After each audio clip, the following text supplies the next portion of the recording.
All right, if you want to learn how to draw but you don't even know where to start, this video is going to help you out. We're also going to look over tips and techniques for drawing lines in general. So if you don't feel like you have confident line work, or your hand is kind of shaky, or your pencil just doesn't do what you tell it to, these exercises are going to help you too. All right, let's get going. For our supplies today, I wanted to keep it really simple for new artists. So I got a notepad that we're going to trace lines with for $1. I just have a regular color pencil, but literally any drawing tool that you would like to use, you can do. And I have a plain sketchbook for once we start doing freehand lines. I recommend spiral bound because it lays flat on the table, whereas glued ones you have to like hold down, and that's annoying.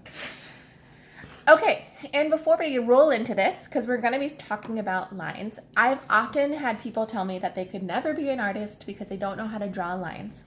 And aside from the fact that you can learn that, which is what we're learning today, you can draw lines. You just consider it writing. So if you think about your alphabet, there's lots of straight lines there. So you can draw straight lines. Pat yourself on the back. They might be super short. We're going to learn how to make them longer. Okay, and the way we're going to learn how to do that is by using a different part of our body. When you write, you use your fingers and your wrist. But today, we're going to use our shoulders. So let's get warmed up and ready. All right, so I'm going to show you how I draw a straight line. I'm going to hold my hand and my wrist still, and I'm going to move from my shoulder. Look at that magic. It makes it way easier because if I try to use my wrist, I can only go really that far, and if I use my fingers, even less. Now, it's fine to use your hand and your wrist if you're drawing short lines, but if you're trying to do a long line, you definitely want to learn how to use that shoulder. And this is going to take practice. So go ahead and just practice that for a while and get used to it. The second is I want you to pay attention to your personal speed. It's going to vary from person to person, but generally people try to go really slow, which actually makes it a little harder. If you pick up your pace a little bit, you'll find that it's easier. Just don't go so crazy fast that you lose accuracy. So you're going to try to find that spot for you that is the right speed. And play around here, try a little faster than you think you should go, and see if you can do it or not, and find what's comfortable for you.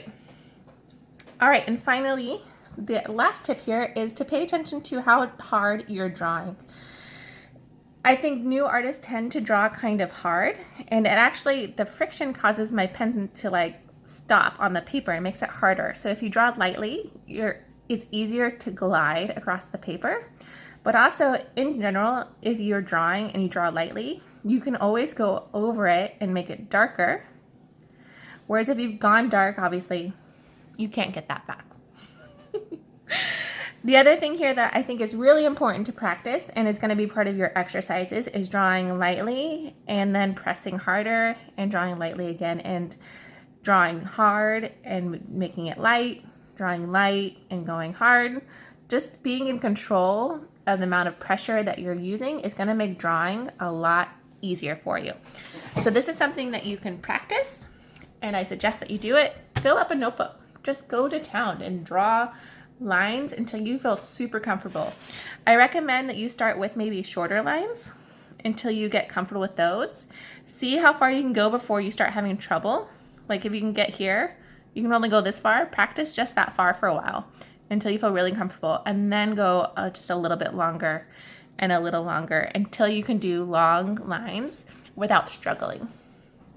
Once you're done with your notebook, where you feel like you can trace confidently and you're not having to think about it, that's sort of the thing I want you to think about. Like if you can do it, you have the muscle memory to do it, and you're not consciously trying to draw it, then you're ready to move on to the next stage.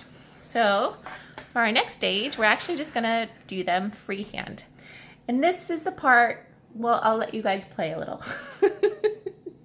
The first part is boring. It's supposed to be boring. Just do your squats, you know, your drawing squats and draw your lines, okay? For this part now, we're gonna practice drawing straight lines freehand. And I recommend trying to keep an even space here because I think that's just gonna help you later in drawing anyway, and you're drawing lines. So you might as well learn extra things. So just practice drawing them at sort of an even space Try drawing them horizontally. Practice drawing vertically. Hold your paper down. There you go.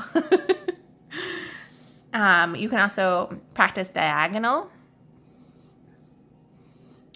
And then once you feel comfortable doing them in different angles, and do it for a while, really make sure you feel fully confident, then go ahead and start doing squares and triangles and fill up a couple pages of your sketchbook just doing this. You can now have fun and make patterns or make little square characters or draw a building. But the point is that you're doing it to the extent that it's not something you're thinking about anymore, that you are drawing with ease. And once you can draw a straight line with ease, then you can draw something more complicated. Just practice, have fun here, just get the muscle memory so that your pencil does what you tell it to until you feel confident. And then you can move on to step 2, which is going to be circles. And that'll be my next video. So if you want to see that, you should subscribe. And if you enjoyed this content, please let me know by leaving a comment down below or sending me a like. I really appreciate it. And I'll see you guys next time. Bye.